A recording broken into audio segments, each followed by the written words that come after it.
तो जब हम प्राण प्रतिष्ठा कर देते हैं राम के अंदर, तो उन गुणों की हम पूजा करते हैं।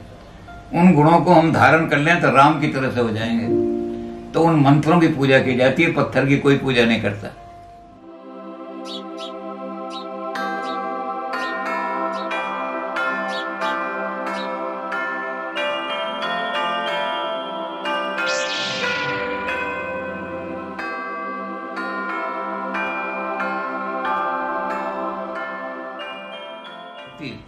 अच्छा गुरुजी, एक ये प्रश्न आया है माधुरी जी की ओर से। हाँ। इन्होंने आपसे जानना चाहा है कि प्राण प्रतिष्ठा जो होती है मूर्तियों की मंदिरों में, उसका क्या महत्व है? ये हमारी एक मान्यता है। मान्यता क्या, हमारा एक पूरा विश्वास है कि ब्रह्म तो हर जगह व्यापक है। जड़ में भी व्यापक है, चेतन में भी व्यापक है, सब्जियों में भी व्यापक है, हर जगह व्यापक है। लेकिन उस ब्रह्म के अलग अलग रूप हैं।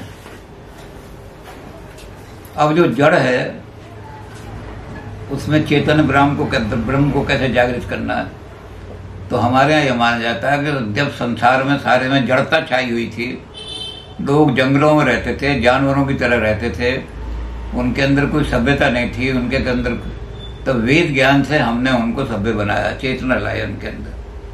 तो वेद मंत्रों में इतनी शक्ति है कि वो जड़ को भी चेतन बना सकते हैं। अब इसमें देखो, संग्रहालय में भी राम की मूर्ति रखी है और मंदिर में भी राम की मूर्ति रखी है। संग्रहालय में आपने देखा होगा कोई राम की मूर्ति की आरती कर रहा हो या उसको प्रसाद चढ़ा रहा हो, उसके मुंह में कुछ खिला रहा हो, क्योंकि मूर्ख से मूर्ख आदमी भी चलता है कि इसमें प्राण प्रतिष्ठा नहीं हुई है, इसमें प्राण नहीं है। गांव की औरत वो भी वहां आकर के आरती नहीं करती उसकी, और उस पर प्रसाद नहीं चढ़ाते हैं, और मंदिर में जाकर आरती करती हैं।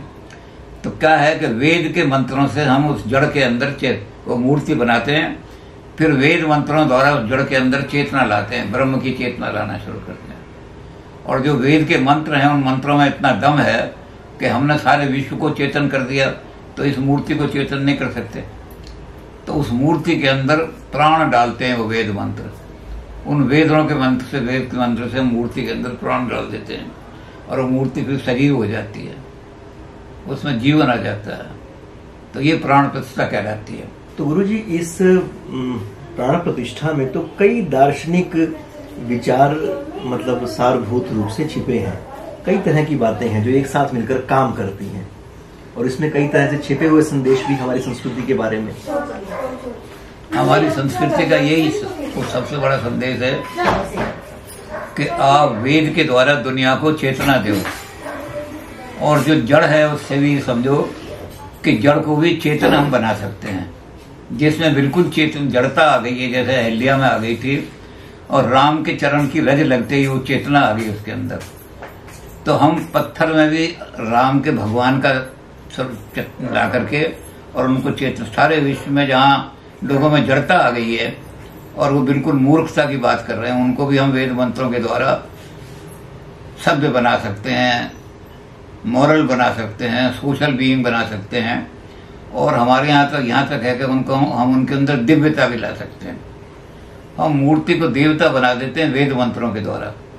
तो प्राण प्रतिष्ठा के मंत्र तो वेद मंत्र हैं, वो मंत्र जो हैं वेद मंत्र वाले, वो प्राण डालने वाले हैं, पत्थर नहीं है। पत्थर की पूजा नहीं होती, उन वेद मंत्रों की पूजा होती है, जिन मंत्रों के द्वारा चेतन, जड़ में भी चेतनता आ जाती है। तो जड़ बुद्धि का आदमी भी जब उसके सामने जाएगा तो उसकी भी बुद्धि खुल जाएगी, उसमें चेतना आ जाएगी जी। तो जड़ को चेतन बनाने के लिए हम वेद मंत्रों के द्वारा उन्हें प्राण डाल देते हैं।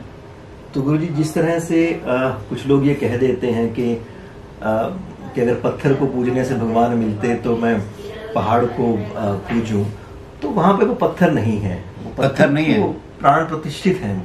पत्थर नहीं है, पत्थर को कोई नहीं पूजता। जैसे मैंने बताया ना कि संग्रहालय में रखे हुए राम को कोई नहीं पूजता, मंदिर में रखे राम को सब दुनिया पूजती, मूर्ख भी नहीं पूजती। जो औरतें बिल्कुल मूर्ख हैं, गाँव में जरा ABCD भी नहीं पढ़ी है या काका गावे नहीं, वो भी संग्रहालय में पड़ा हुआ जो राम होगा तो ये तो कहेंगे बड़ी अच्छी मूर्ति है, लेकिन पूजा नहीं करेंगे।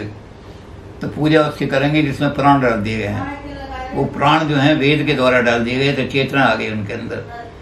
तो उस चेतना की हम पूजा करते हैं, वेद मंत्रों की पूजा करते हैं हम। वैल्यूज जो उन मंत्रों के अंदर जो वैल्यूज हैं उन वैल्यूज की पूजा करते हैं। अब इसमें एक छोटा सा उदाहरण है, आपको टाइम तो आपका लग गया। मंदोदरी बहुत पतिव्रता स्त्री थी।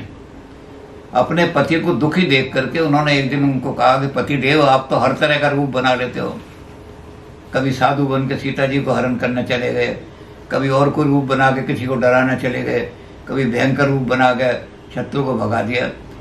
तो एक दिन आप ऐसा करो कि राम का रूप बना करके चले जाओ, सीता दौड़ करके आएगी, आपका आलिंगन कर लेगी, फिर आप सीता को आलिंगन करके उसका सतीत्व उसका भ्रष्ट हो जाएगा सारा और आपकी इच्छा पूरी हो जाएगी। तो रावण ने अपनी पत्नी की बात मान ली और राम का रूप बना करके वहां अशोक वाटिका में पहुंचे और वहां से भाग करके दुखी होकर के रोते हुए घर आए। मंदोदरी कहने लगी आज तो सीता ने आपका आलिंगन किया होगा, सीता ने आपका चुम्बन भी किया होगा कि इतने दिनों के बाद मिले हो। अरे मंदोदरी आज तो मेरे भाग फूट गए, आज तो मैं अशोक वाटिका के अंदर जो गया तो जितनी वहां राक्षसनियां बैठी थी वो भी मुझे माता केकसी की शक्ल में दिखाई देने लगी। मेरी माता बैठी हैं, मैंने उन सबको नमस्कार किया। सामने सीता बैठी हुई थी, मैंने उनको भी नमस्कार किया मातृ रूप में, और मैं तो वहां से लौट के भाग गया। ये क्या चमत्कार हो गया, मेरी माता ही माता दिखाई दे रही है सारी। मंदोदरी कहने लगी पति देव अभी तो नकली रूप धारण किया था राम का, तब आपकी इतनी वो बन गई, बुद्धि इतनी निर्मल बन गई कि संसार आपको स्त्रियां, अगर आप राम के गुण अपने आप धारण कर लो तो संसार की सब स्त्रियां आपको माता के रूप में दिखाई देंगी। तो जब हम प्राण प्रतिष्ठा कर देते हैं राम के अंदर तो उन गुणों की हम पूजा करते हैं, उन गुणों को हम धारण कर लें तो राम की तरह से हो जाएंगे। तो उन मंत्रों की पूजा की जाती है, पत्थर की कोई पूजा नहीं करता। वैल्यूज की पूजा, जिन वैल्यूज को वेद मंत्र में बताया गया है वो मंत्र वेद मंत्रों में स्थापित कर दिए गए हैं, तो उनकी पूजा उन्हीं को अपने अंदर धारण किया जाता है। रावण की तरह से कि नकली रावण भी बन गया तो उससे सब और माता दिखाई देने लगी औरतें। तो मंदोदरी ने कहा जिस दिन असली बन जाओगे रावण उस दिन तो संसार के अंदर दुराचार खत्म हो जाएगा बिल्कुल, संसार की हर अवतार आपको माता दिखाई देगी जी। तो प्राण जब डाल देंगे तो फिर तो राम जैसे गुण आ जाएंगे।